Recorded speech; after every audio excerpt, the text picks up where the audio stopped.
My name is Garrison. I work at a company called Good. Our mission is to expand the amount of good in the world, which is a place for people who also give a damn about the world to gather and learn and take action. And I really encourage you to check it out.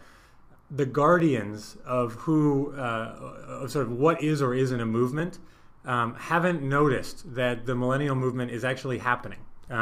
It's not something that is going to being hatched up or that will suddenly appear on our television screens. It's been happening. It is happening.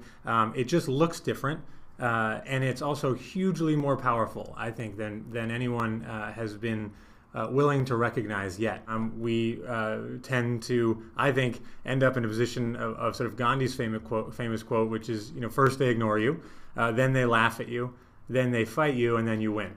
And I don't mean to put that in too oppositional terms, but I do think, my blood got real boiled when the Social Network came out and everyone talked about how, callous and money-driven this generation is. I think that might be the they laugh at you moment. We can't ignore people anymore, this generation anymore, so we're going to start to criticize them pretty intensely, and I think that's pretty unfair. Over 90% believe profit can't be the sole measure of business success.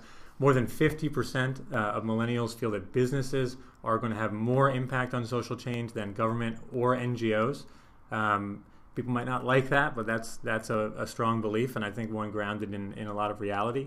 And then more than 70% of millennial consumers will recommend, promote, or switch brands that are supporting a good cause. And just to emphasize that this not being a niche market, more than half of global consumers in general have purchased a product based on its support of a cause in the last year. And so just to kind of get out of the weeds of these trends and just sort of talk about what it looks like and why I think I get excited and why I think everyone should be excited is, just a few examples. Teach for America is now more difficult to get into than elite colleges. 11% acceptance, 48,000 applications.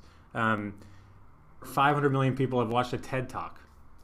50 million watched the Coney 2012 video.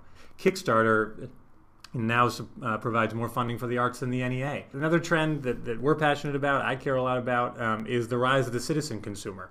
There's a lot of power in what we purchase. And again, while a lot of the movements of the past 50 years or so have been focused on what government can do, I think the millennials are driving this attention to, well, we also have a ton of power that we use every day, not just every second or every November or 2nd November or 4th November. We have a power we use hundreds of times in a week to make purchases, and we should take that seriously.